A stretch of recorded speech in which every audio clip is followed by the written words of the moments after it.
Hello, good morning to all of you. कैसे हो आप लोग? उम्मीद करता हूँ आप लोग अच्छे होंगे। तो देखिए मित्रों, आज हम पढ़ेंगे एक्सरसाइज नंबर 3। पैसिव वॉइस की एक्सरसाइज नंबर 3 है। तो देखिए प्रीवियस वीडियो में एक्सरसाइज नंबर 2 को किया था और उससे भी पहले हमने एक्सरसाइज नंबर 1 को किया था। एक्सरसाइज नंबर 1 में हमने किया था प्रेजेंट इंडेफिनिट के पैसिव वॉइस देखे थे। एक्सरसाइज नंबर 2 में हमने प्रेजेंट कंटिन्यूअस टेंस के पैसिव वॉइस देखे थे। एक्सरसाइज नंबर 3 है तो इसमें प्रेजेंट परफेक्ट टेंस के पैसिव वॉइस देखेंगे। और फिर इसके बाद जो एक्सरसाइज होगी 4, एक्सरसाइज नंबर 4, तो उसमें हम पढ़ेंगे पास्ट इंडेफिनिट टेंस के पैसिव वॉइस। और आप जानते हो कि प्रेजेंट परफेक्ट कंटिन्यूअस टेंस होता है उसके पैसिव वॉइस नहीं बनते हैं। तो देखिए इसमें एक्सरसाइज नंबर 3 को हम कर रहे हैं। तो देखिए बहुत ही सिंपल है, कोई कठिन नहीं है, पर आपको टेंस पहचानना आना बेहद जरूरी है। तो अब टेंस कैसे पहचान पाए कि कौन सा टेंस है, अब तभी उसकी पैसिव की साइक्रिया, यानी कि आपको पैसिव की साइक्रिया आना जरूरी है। जैसे एक्टिव है तो एक्टिव में हम टेंस पहचान लें कौन सा है, फिर उसके बाद पैसिव है तो पैसिव में हम उस टेंस को कर लेंगे। ठीक है, तो देखिए थोड़ा सा मैं लाइट जला देता हूँ, उजाला थोड़ा कम हो रहा होगा। ठीक है,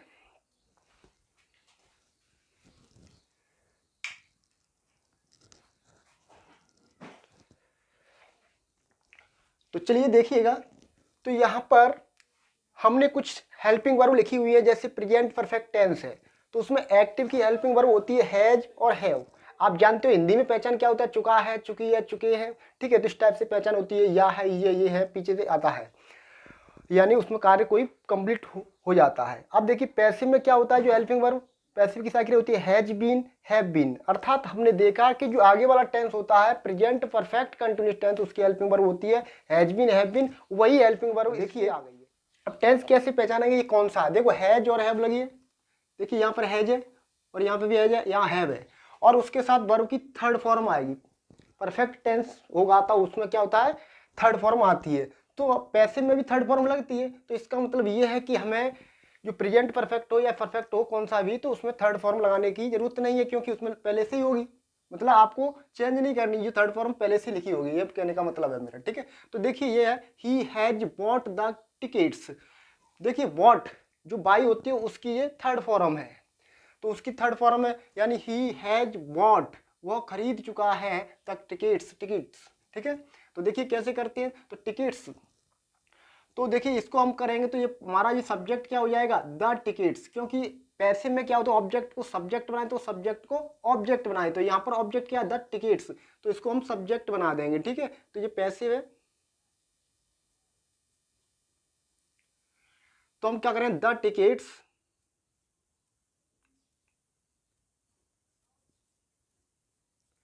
अब टिकट एक नहीं है क्योंकि एस लगाओ, टिकट बहुवचन है तो हम कौन सी हेल्पिंग वर्ब लगाएंगे, हैव बीन। एक वचन होगा तो हैज बीन। ठीक है, तो हम क्या करेंगे, हैव बीन,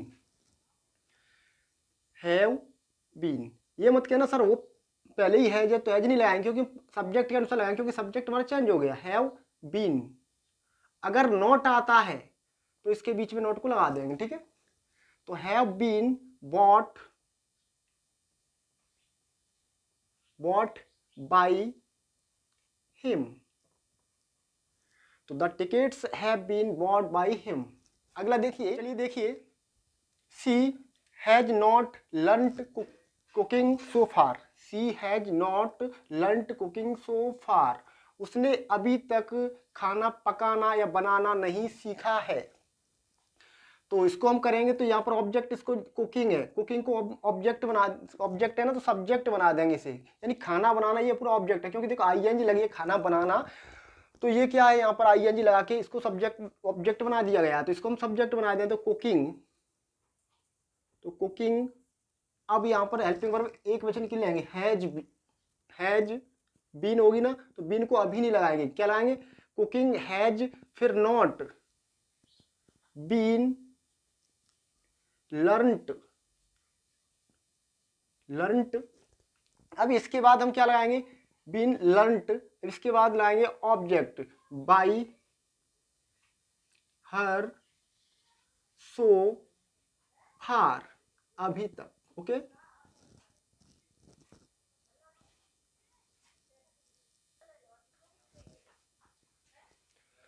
तो चलिए फ्रेंड्स अगले को करते हैं।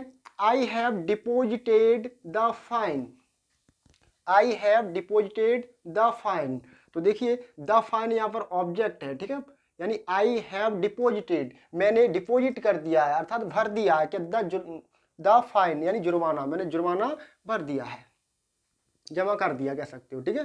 तो द फाइन, द फाइन, अब फाइन को सिंगुलर सब्जेक्ट मान के हम क्या करेंगे, हैज बीन लगाएंगे। The fine has been deposited, deposited. अब इसके बाद क्या लगाएंगे, ऑब्जेक्ट बाई।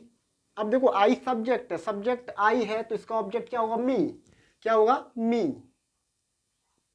बाई मी।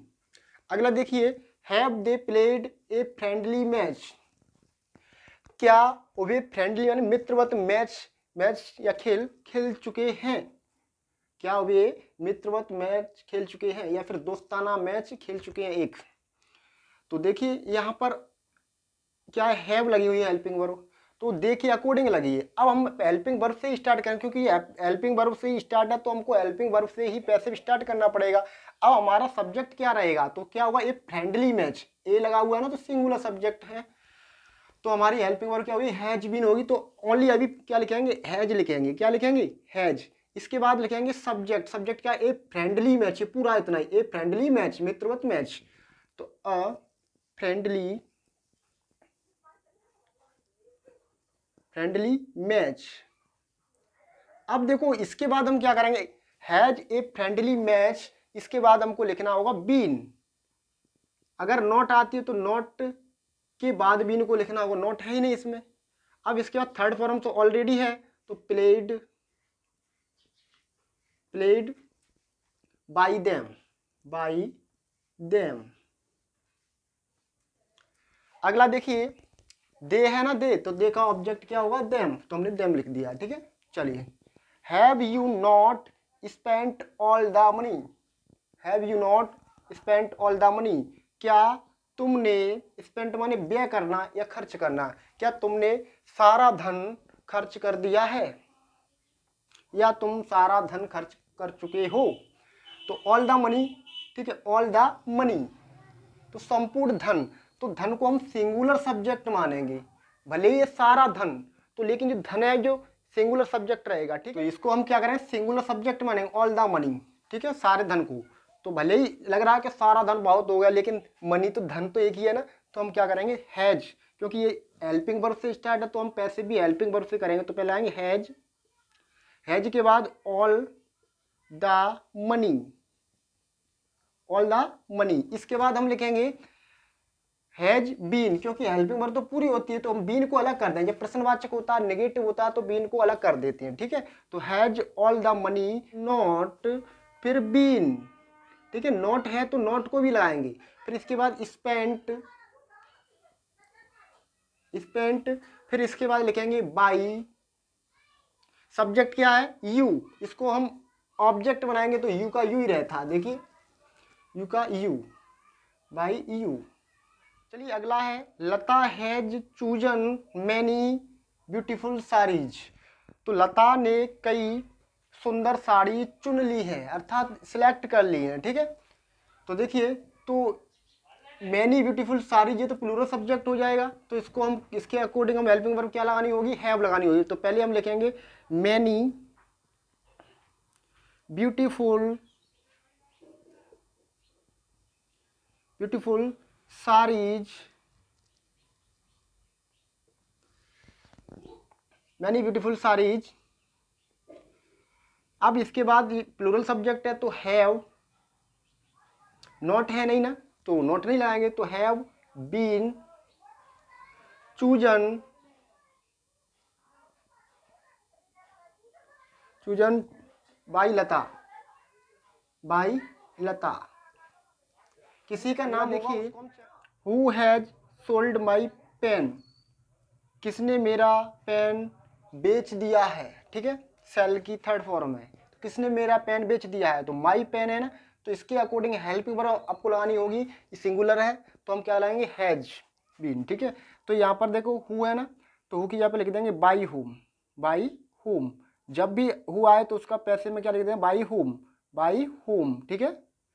चलिए अगला आगे देखिए, हु बाई हुम। इसके बाद हम हेल्पिंग वर्ब लिखेंगे, तो हेल्पिंग वर्ब लिखेंगे हैज, फिर माई पेन, माई पेन।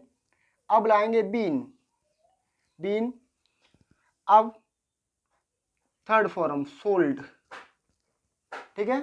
तो यहाँ पर अब हम क्वेश्चन मार्क चिन्ह लगा दें। अगला देखिए, has the nurse washed the linen, क्या नर्स ने लिनेन को साफ कर दिया है।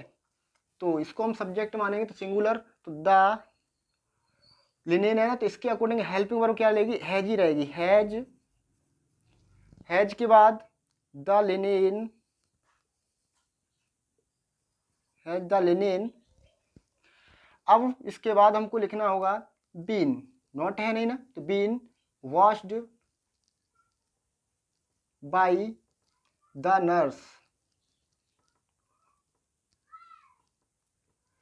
अगला देखिए, someone has picked my pocket, किसी ने मेरी पॉकेट काट ली है। तो माई पॉकेट है, तो इसको हम क्या करेंगे, सब्जेक्ट बनाएंगे, तो my pocket, my pocket has been, has been picked, picked. अब देखो बाई समवन लिखने की जरूरत नहीं है, क्योंकि ये someone, anyone, no one, people ऐसे शब्द आते तो इनको हम पैसे में हटा देते हैं, ठीक है, क्योंकि इनको लिखने की जरूरत नहीं है, क्योंकि इनके बिना भी अर्थ पूरा ही हो जाता है। देखिए यहाँ पर है my pocket has been picked, मेरी पॉकेट काट ली गई। अब किसके द्वारा, कोई भी कह दे किसी के द्वारा, नहीं मालूम तो किसी के द्वारा, तो वे भी अर्थ है। देखिए someone has picked my pocket, किसी ने मेरी पॉकेट काट ली है, यानी जेब काट ली है। तो यहाँ पर देखिए my pocket has been picked, मेरी पॉकेट काट ली गई। अब किसके द्वारा, कोई भी कह सकता है, किसी के द्वारा, तो अर्थ पूरा वैसे ही हो रहा है, तो लिखने की जरूरत नहीं है, ठीक है। अब लिख भी सकते हो, वैसे उसका कोई फर्क नहीं है, ठीक है। हु हैज ब्रोकन दिस जग। अगला है हु हैज ब्रोकन दिस जग, इस जग को किसने तोड़ दिया है। तो इसकी जगह पे हु की जगह लिखेंगे बाई हुम, क्या लिखेंगे, बाई हुम। हु की जगह पे क्या लिखेंगे, बाई हुम, बाई हुम। हु की जगह पे बाई हुम, स्टार्टिंग बाई हुम से ही करेंगे, ठीक है। इसके बाद लिखेंगे हेल्पिंग वर्ब, तो दिस जग के अकॉर्डिंग हम सिंगुलर हेल्पिंग वर्ब लाएंगे, तो हैज, हैज के बाद अब लिखेंगे this jug, this jug, this जग। अब लाएंगे बीन, बीन ब्रोकन। तो फ्रेंड्स नीचे दिख रहा होगा, उम्मीद करता हूं, ठीक है। तो देख लीजिए, मैं एक बार दिख रहा हूं, दिख रहा है नहीं दिख रहा है, ठीक है।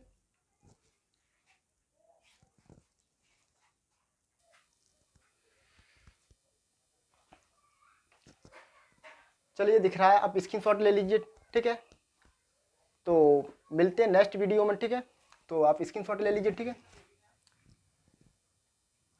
और आपको क्रम से वीडियो मिलती रहेंगी, ठीक है, और एक एक करके देखते रहो। Thank you for watching.